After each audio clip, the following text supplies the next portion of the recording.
नमो भगवते वासुदेवाय। जय श्री कृष्ण। दोस्तों, श्रीमद् भागवत गीता के क्रम को आगे बढ़ाते हुए आइए सुनते हैं भगवत गीता का चौथा अध्याय। श्री कृष्ण भगवान आगे कहते हैं, मैंने इस अविनाशी योग को सूर्य से कहा था। सूर्य ने अपने पुत्र वैवस्वत मनु से कहा और मनु ने अपने पुत्र राजा इक्ष्वाकु से कहा। हे परंतप अर्जुन, इस प्रकार परंपरा से प्राप्त इस योग को राजर्षियों ने जाना, किंतु उसके बाद वह योग बहुत काल से इस पृथ्वी लोक में लुप्त प्राय हो गया। तू मेरा भक्त और प्रिय सखा है, इसलिए वही यह पुरातन योग आज मैंने तुझसे कहा है, क्योंकि यह बड़ा ही उत्तम रहस्य है, अर्थात गुप्त रखने योग्य विषय है। अर्जुन ने कहा, आपका जन्म तो अर्वाचीन अभी हाल का है और सूर्य का जन्म बहुत पुराना है, अर्थात कल्प के आदि में हो चुका था। तब मैं इस बात को कैसे समझूं कि आप ही ने कल्प के आदि में सूर्य से यह योग कहा था। श्री भगवान बोले, हे परंतप अर्जुन, मेरे और तेरे बहुत से जन्म हो चुके हैं, उन सबको तू नहीं जानता, किंतु मैं सब कुछ जानता हूँ।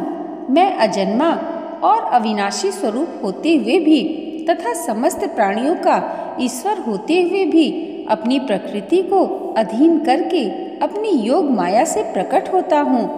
हे अर्जुन, जब जब धर्म की हानि और अधर्म की वृद्धि होती है, तब तब मैं अपने रूप को रचता हूँ, अर्थात साकार रूप से लोगों के सम्मुख प्रकट होता हूँ। साधु पुरुषों का उद्धार करने के लिए, पाप कर्म करने वालों का विनाश करने के लिए और धर्म की अच्छी तरह से स्थापना करने के लिए मैं युग युग में प्रकट हुआ करता हूँ। हे अर्जुन, मेरे जन्म और कर्म दिव्य अर्थात निर्मल और अलौकिक हैं। इस प्रकार जो मनुष्य तत्व से जान लेता है, वह शरीर को त्याग कर फिर जन्म को प्राप्त नहीं होता, किंतु मुझे ही प्राप्त होता है।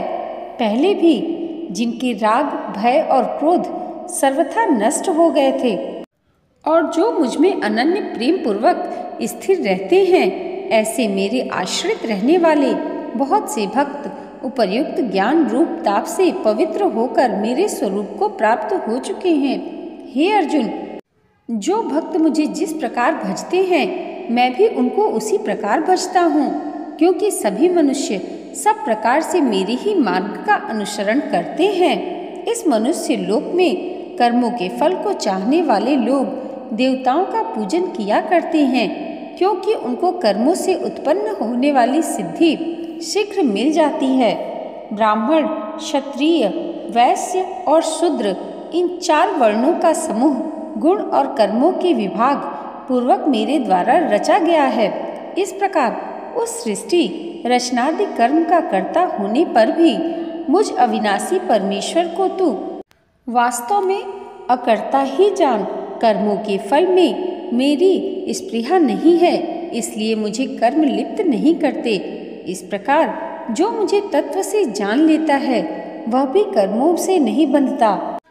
पूर्व काल में मुमुक्षुओं ने भी इस प्रकार जानकर ही कर्म किए, इसलिए तू भी पूर्वजों द्वारा सदा से किए जाने वाले कर्मों को ही कर। कर्म क्या है और अकर्म क्या है, इस प्रकार इसका निर्णय करने में बुद्धिमान पुरुष भी मोहित हो जाते हैं। इसलिए वह कर्म तत्व मैं तुझे भली भांति समझाकर कहूँगा, जिसे जानकर तू अशुभ से अर्थात कर्म बंधन से मुक्त हो जाएगा। कर्म का स्वरूप भी जानना चाहिए और अकर्म का स्वरूप भी जानना चाहिए तथा विकर्म का स्वरूप भी जानना चाहिए, क्योंकि कर्म की गति गहन है। जो मनुष्य कर्म में अकर्म देखता है और जो अकर्म में कर्म देखता है, वह मनुष्यों में बुद्धिमान है और वह योगी समस्त कर्मों को करने वाला है। जिसके संपूर्ण शास्त्र सम्मत कर्म बिना कामना और संकल्प के होते हैं तथा जिसके समस्त कर्म ज्ञान रूप अग्नि के द्वारा भस्म हो गए हैं, उस महापुरुष को ज्ञानी जन भी पंडित कहते हैं। जो पुरुष समस्त कर्मों में और उनके फल में आसक्ति का सर्वथा त्याग करके संसार के आश्रय से रहित हो गया है और परमात्मा में नित्य तृप्त है, वह कर्मों में भली भांति बरतता हुआ भी वास्तव में कुछ भी नहीं करता। जिसका अंतःकरण और इंद्रियों के सहित शरीर जीता हुआ है और जिसने समस्त भोगों की सामग्री का परित्याग कर दिया है, ऐसा आशा रहित पुरुष केवल शरीर संबंधी कर्म करता हुआ भी पापों को नहीं प्राप्त होता। जो बिना इच्छा के अपने आप प्राप्त हुए पदार्थों में सदा संतुष्ट रहता है, जिसमें ईर्ष्या का सर्वथा अभाव हो गया है, जो हर्ष शोक आदि द्वंद्वों से सर्वथा अतीत हो गया है, ऐसा सिद्धि और असिद्ध में सम रहने वाला कर्मयोगी कर्म करता हुआ भी उनसे नहीं बंधता, जिसकी आसक्ति सर्वथा नष्ट हो गई है। जो देहाभिमान और ममता से रहित हो गया है, जिसका चित्त निरंतर परमात्मा के ज्ञान में स्थिर रहता है, ऐसा केवल यज्ञ संपादन के लिए कर्म करने वाले मनुष्य के संपूर्ण कर्म भली भांति विलीन हो जाते हैं। जिस यज्ञ में अर्पण अर्थात स्त्रुवा आदि में भी ब्रह्मा है और हवन किए जाने योग्य द्रव्य भी ब्रह्मा है तथा ब्रह्मा रूप कर्ता के द्वारा ब्रह्मा रूप अग्नि में आहुति देने रूप क्रिया भी ब्रह्मा है, उस ब्रह्मा कर्म में स्थित रहने वाले योगी द्वारा प्राप्त किए जाने योग्य फल भी ब्रह्मा ही हैं। दूसरे योगी जन देवताओं के पूजन रूप यज्ञ का ही भली भांति अनुष्ठान करते हैं और अन्य योगी जन पर ब्रह्मा परमात्मा रूप अग्नि में अभेद दर्शन रूप यज्ञ के द्वारा ही आत्म रूप यज्ञ का हवन किया करते हैं। अन्य योगी जन श्रोत आदि समस्त इंद्रियों को संयम रूप अग्नियों में हवन किया करते हैं और दूसरे योगी लोग शब्दादि समस्त विषयों का इंद्रिय रूप अग्नियों में हवन किया करते हैं। दूसरे योगी जन इंद्रियों की संपूर्ण क्रियाओं को और प्राणों की समस्त क्रियाओं को ज्ञान से प्रकाशित आत्म संयम योग रूप अग्नि में हवन किया करते हैं। कई पुरुष द्रव्य संबंधी यज्ञ करने वाले हैं, कितने ही तपस्या रूप यज्ञ करने वाले हैं तथा दूसरे कितने ही योग रूप यज्ञ करने वाले हैं। कितने ही अहिंसादि तीक्ष्ण व्रतों से युक्त यत्नशील पुरुष स्वाध्याय रूप ज्ञान यज्ञ करने वाले हैं। दूसरे कितने ही योगी जन अपान वायु में प्राण वायु को हवन करते हैं। वैसे ही अन्य योगी जन प्राण वायु में अपान वायु को हवन करते हैं तथा अन्य कितने ही नियमित आहार करने वाले प्राणायाम परायण पुरुष प्राण और अपान की गति को रोककर प्राणों को प्राणों में ही हवन किया करते हैं। ये सभी साधक यज्ञों द्वारा पापों का नाश कर देने वाले और यज्ञों को जानने वाले हैं। हे कुरु श्रेष्ठ अर्जुन, यज्ञ से बचे हुए अमृत का अनुभव करने वाले योगी जन सनातन पर ब्रह्मा परमात्मा को प्राप्त होते हैं और यज्ञ न करने वाले पुरुष के लिए तो यह मनुष्य लोक भी सुखदायक नहीं है, फिर परलोक कैसे सुखदायक हो सकता है। इसी प्रकार और भी बहुत तरह के यज्ञ वेद की वाणी में विस्तार से कहे गए हैं। उन सबको तू मन इंद्रिय और शरीर की क्रिया द्वारा संपन्न होने वाले जान। इस प्रकार तत्व से जानकर उनके अनुष्ठान द्वारा तो कर्म बंधन से सर्वथा मुक्त हो जाएगा।